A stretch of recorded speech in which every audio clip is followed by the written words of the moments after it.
kata Allah itu di Quran surat Al-Isra, setiap orang berbuat sesuai dengan pembawaannya masing-masing, karakternya masing-masing. Ya. Bahkan yang menarik di tafsirnya Buya Hamka, ini diterjemahkan sebagai bakatnya masing-masing. Jadi nanti ketahuan nih bakat, ketahuan nih potensi. Jadi kalau mau dibahasakan bahasanya Mas Hasan, setiap orang berbuat menurut potensi dirinya masing-masing. Sepakat? Pembawaan itu lebih dalam. Ustadz Roman Ali Khan itu menerjemahkan ini sebagai bakat, sebagai potensi. Pembawaannya masing-masing. Maka setiap orang yang ada di ruangan ini bisa jadi potensi bakatnya berbeda-beda dan sama, berbeda-beda.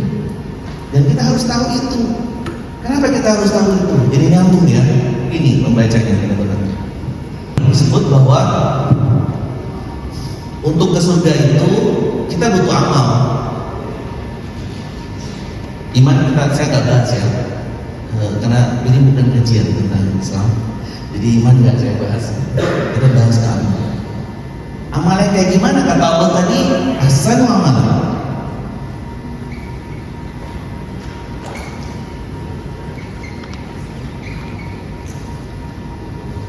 Ahsanu amal, amal yang terbaik. Bagaimana caranya kita tahu amal yang terbaik?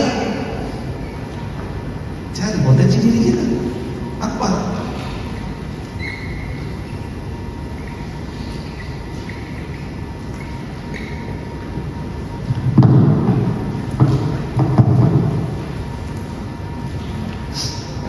Akhirnya ketemu teman-teman. Kalau saya tanya, kenapa kalian belajar? Mas, kenapa kau belajar? Jangan lihat itu dulu. Saya tutupin ya. Jangan lihat itu dulu. Kenapa belajar? Kenapa capek-capek kuliah di Tazkiyah? Why? Tidur aja di rumah, duduk-duduk aja di rumah, selesai. Oke, kenapa belajar? Tanpa melihat itu. Menurut selama ini yang ada di pikirannya Mas siapa nih? Radi. Mas Radi apa yang dibilang? Kenapa kok aku harus belajar? Kenapa aku harus kuliah? Why? Sesuai dengan potensi dirinya lagi. Manusia bermanfaat sesuai dengan potensi dirinya.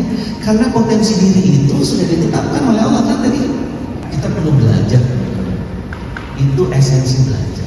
Belajar itu agar kita tahu potensi diri kita.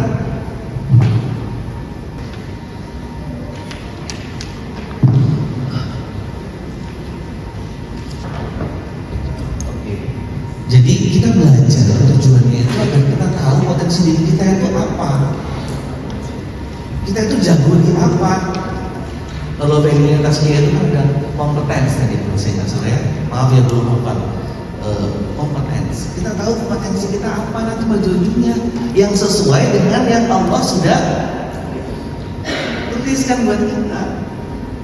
Ada nggak orang yang tadi istilah mungkin salah jurusan masih banyak, yang bahkan katanya lebih dari 80% salah jurusan. Ada cerita ya di salah satu universitas, kebetulan dosennya teman, dia bilang fakultas hukum, dia bilang, wah Pak, di fakultas hukum saya itu nilainya nggak ada yang C Pak, D, E. Setelah ditanya, kamu kenapa kuliah di fakultas hukum? Disuruh sama orang tua, ikut teman, ya kan? Dia nggak sadar, dia tidak sadar bahwa belajar itu untuk tahu potensi dirinya, bukan ikut-ikutan teman. Belajar itu agar kita tahu potensi diri kita, sehingga dengan tahu potensi diri kita nanti kita bisa beramal yang terbaik seperti yang Allah mau. Yang amal terbaik itulah yang nanti akan membawa kita ke surga dengan iman kita. Oke, pertanyaannya sekarang jadi merasa penting nggak tahu potensi diri? Kayaknya masih setengah-setengah. Ada yang nggak paham dengan konsep sebenarnya ini? Bisa dipahami? Bisa ya? Yang apa? Oke, sekarang jadi tahu kenapa kita penting tahu potensi diri kita, agar kita bisa menjadi seperti yang Allah mau, bukan seperti yang orang lain mau. Kita ingin jadi orang seperti yang Allah mau, karena Allah ingin kebaikan pada kita. Allah ingin kita ke surga, bukan ke neraka. Allah ingin seperti itu. Maka tahu potensi diri itu penting. Mengetahui potensi diri itu sangat penting. Karena dari situlah nanti kita bisa punya amal yang terbaik yang kita persembahkan kepada Allah. Oke? Oke, sampai di sini ada pertanyaan kah? Silakan. Jam berapa sudah? Berapa menit saya? Atau diingetin? Berapa menit? Masih ada kan?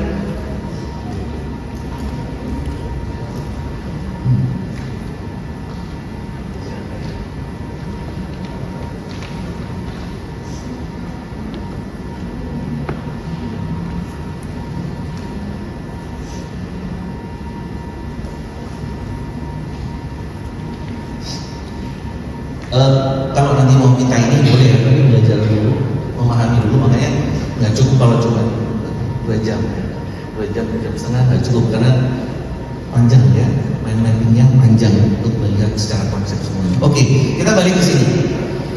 Tahu potensi diri. So, mudah-mudahan sudah menjawab why.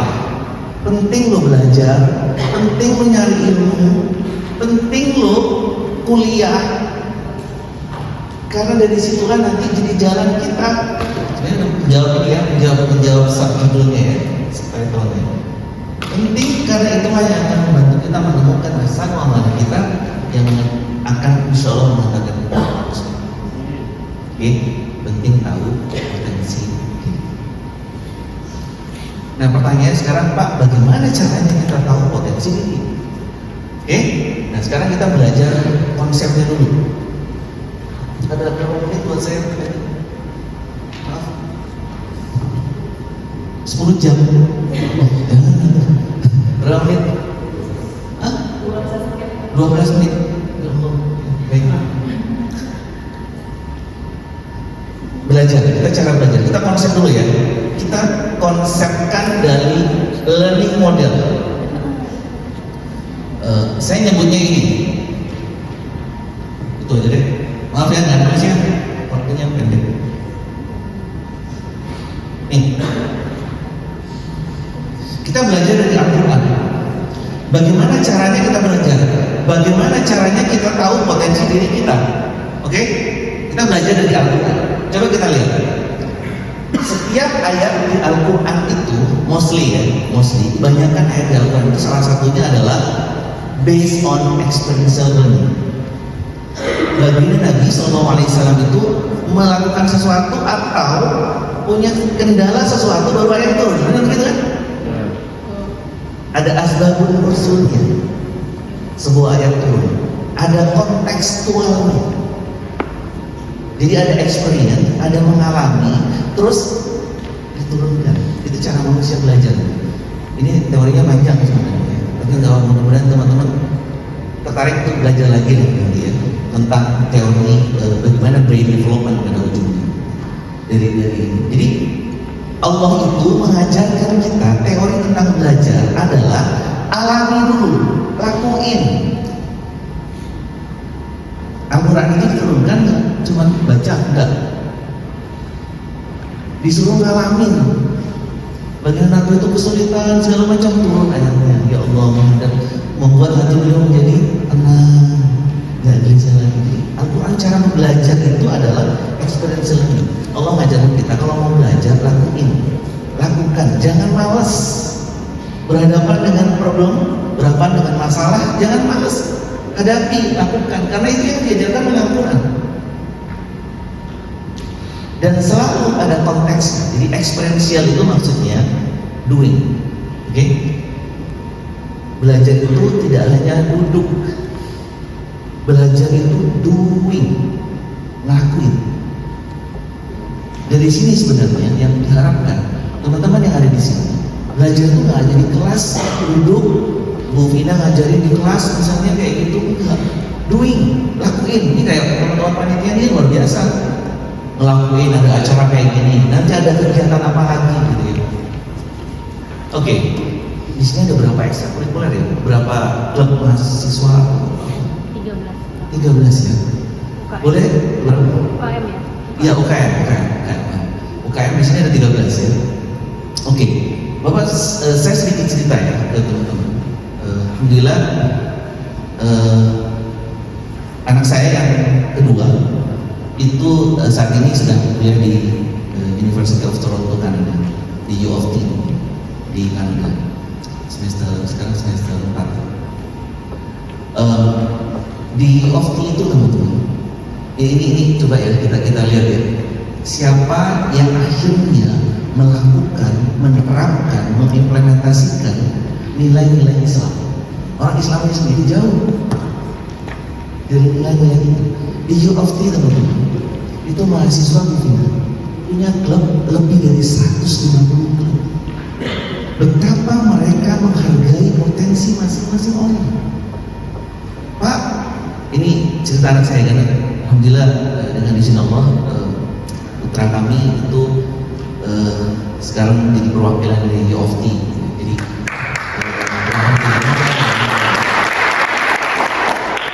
Jadi dia yang ngurus semua. Di U of T itu dana untuk mahasiswa, ini seriusnya sebuah negara untuk pendidikan, nggak kayak di Konoha. Kita nggak bisa pendidikan ini. Jadi di U of T itu sekarang setiap tahun nggak pernah habis. Ada kurang lebih 3 miliar rupiah kalau dirupiahkan ya. Lebih dari 3 miliar rupiah dana yang bisa dipakai oleh mahasiswa untuk bikin klub. Coba betapa menghargainya potensi diri orang masing-masing. Klub hanya ada yang 3 orang, ngapain?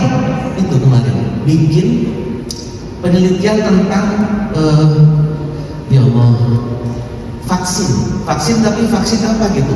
Jadi bisa nyembuhin kanker kalau nggak salah. Itu klubnya cuma 3 orang, dibiayain. Ini klub ya, bicara klub, bukan mata kuliah. Beda lagi, ini klub. Betapa dihargainya potensi setiap orang. Setiap orang yang mau bikin klub ini true story ya, karena anak saya sendiri yang cerita. Setiap orang mau bikin klub, misalnya Mas, kan kita nih. Tadi mau Pak, saya mau bikin klub, bilang ke bikin klub apa? Bikin sapu lidi, gampang banget gitu. Ini saya ngajukan dana segini, ini kegiatan-kegiatannya, proof langsung, dana turun, silakan bikin klubnya. Dana itu nggak perlu dikembalikan, pakai aja silakan. Asik ya, asik itu pendidikan yang memaknai benar potensi diri seseorang. Karena kita itu disuruh doing sama Al-Quran, tapi katanya banyak produk. Untuk membuat kita nanti insya Allah punya amal yang terbaik.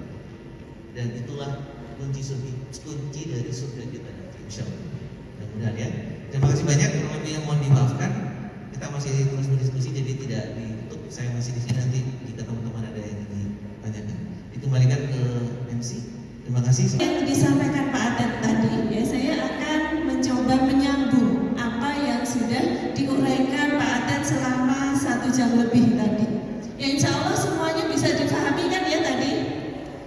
Jadi rangkaian yang disampaikan Pak Atet, jadi kenapa sih kita membahas ini, latar belakangnya, karena kita ingin yang menjadi manusia terbaik gitu ya, dengan ahsanu amalannya. Jadi sebagaimana Allah sudah ya sampaikan gitu di dalam Quran surat Al-Mulk tadi ya, bahwa liyabluwakum ayyukum ahsanu amala. Jadi Allah itu hendak menguji kalian siapa yang terbaik amalnya ya, bukan aksaru amala, bukan juga akbaru amala gitu ya. Jadi amal yang banyak tapi ternyata nggak ahsan ya, bukan ihsanul amal, yaitu ya kurang baik gitu ya. Apalagi amal yang besar gitu, tapi ternyata dia tidak merupakan ihsanul amal, itu juga tidak baik. Nah, bagaimana kita bisa mendapatkan ihsanul amal? Jadi amal kita itu menjadi ahsanul amalah. Tadi juga sudah disampaikan Pak Atet ya,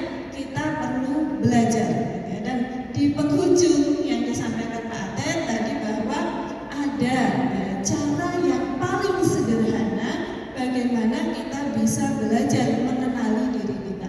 Ya, yaitu dengan isi worksheet tadi. Itu cara yang paling sederhana yang mudah-mudahan nanti bisa direnungkan lagi ya worksheet yang sudah diisi. Apakah memang tadi sudah mengerti dengan instruksinya sehingga sudah pas gitu ya. Oh iya ternyata saya itu misalnya kan tadi headman-nya tinggi gitu ya, ada yang teknikalnya tinggi gitu.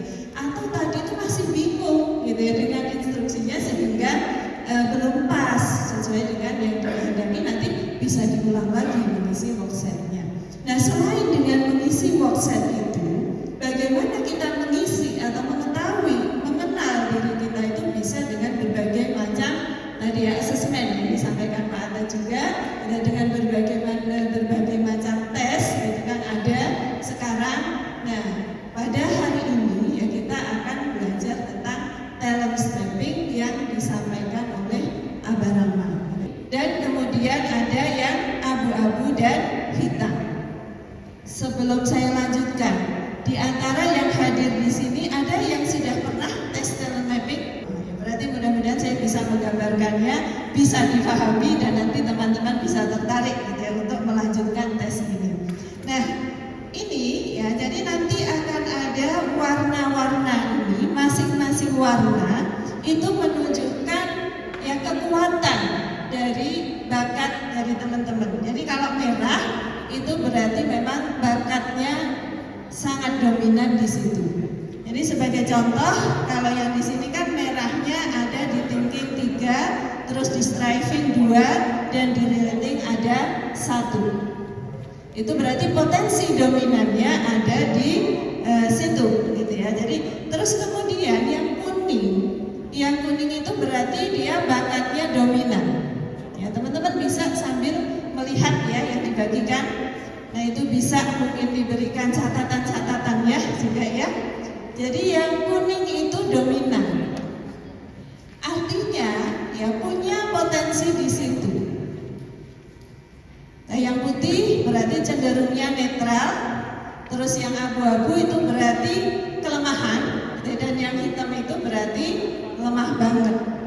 Nah, dari sini ketika sudah ada hasil yang kita peroleh, nanti bisa kita konfirmasi dengan diri kita sendiri. Bener nggak ya? Gitu. Aku itu potensinya seperti ini. Ini kalau dikumpulkan kan jadi seperti ini ya. Tadi 7 yang di atas, yang merah dikumpulkan, terus yang kuning dikumpulkan. Ya, jadi kalau yang di depan tadi kan berupa bagan. Nah kalau ini kan berupa tabel. Yang tabel itu sudah mengurutkan. Biasanya kan mengurutkan dari yang nomor 1, kan merahnya ada 7 gitu ya. Jadi dari 7 itu ada yang nomor 1, 2, 3, 4, 5, 6, 7 gitu. Yang kuningnya berarti dia nomor 8, 9, 10 sampai 14. Nah, ketika sudah melihat ini, nanti dikonfirmasi benar enggak? Gitu, sesuai dengan aku. Gitu. Kalau sudah sesuai, berarti kan bisa lanjut. Tapi kalau misalnya belum sesuai, kenapa ya? Apa memang pas mengisinya itu ada faktor yang kurang mengerti, gitu ya? Atau mungkin ada kadang kan masalah misalnya kesehatan, gitu ya? Sehingga pas ngisinya pusing, udah diisi aja apa adanya, gitu ya, asal. Nah, ketika ya 7 merah, 7 kuning, 7 putih, 7 hitam, 7 abu-abu tadi digabungkan, gitu, nanti akan bisa disimpulkan seperti ini. Jadi orang-orang yang dominannya gitu ya terkait dengan ini ya, dia merahnya ada di misalnya kan tadi ya thinking gitu ya, terus merah juga di striving. Berarti dia potensinya ya dia itu karakter kinerjanya menjadi expert. Expert itu kan artinya dia memang harus atau bisa punya keahlian dalam bidang tertentu. Kalau misalnya teman-teman nih ya kuliah, ya, terus berarti nggak cukup mungkin S1, bisa jadi harus S2, harus S3, gitu. Atau mungkin cukup S1 terus nanti mengambil keahlian. Jadi dengan kita mengetahui ini, sebenarnya kan tidak akan banyak membuang sumber daya. Sementara individualnya itu masih relatif gitu ya, banyak ya, abu-abu. Kuningnya hanya berapa tuh individualnya? Kuningnya hanya 1 ya, di translating sama marketing ya. Bisa dilihat kan? Bisa kan ya? Paham maksudnya yang dibaca ini?